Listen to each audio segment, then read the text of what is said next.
So I've been getting a lot of questions lately about property appraisals and how those work when you're purchasing a property for yourself. Well, in a nutshell, it's when you purchase a house or a condo, whatever the case may be, your bank may or may not issue an appraiser to go through that property to formally appraise it.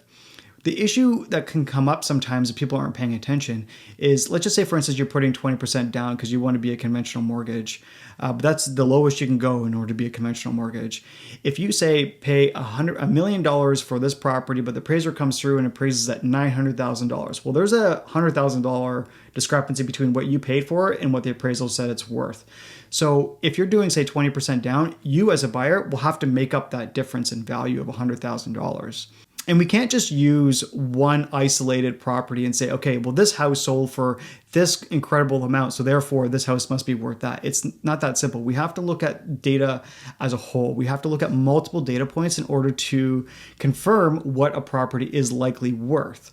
It's never perfect, but we can get pretty close, especially, those of us who've been doing this for quite some time. We're pretty good at doing this. So if you have an agent who has been working in the field for a long time and has a pretty good understanding of how to look at statistics and numbers, they should be able to hone into a general range for you as to where that property should land. And that should coincide with what an appraiser should come back with. Now, if you overpay for the property and you are at that 20-25% range, sometimes 30% range for a down payment, it could potentially pose a problem for you. So it is something to consider when you're putting offers on properties, and make sure that you're not overpaying for a house to the best of your ability. Now, for obvious reasons, you should be aligning with a real estate agent so that person can help you do that, so that it's not resting on your shoulders. If you're going directly to a listing agent, that can be a little bit more challenging. So just keep that in mind when you're out there looking at properties.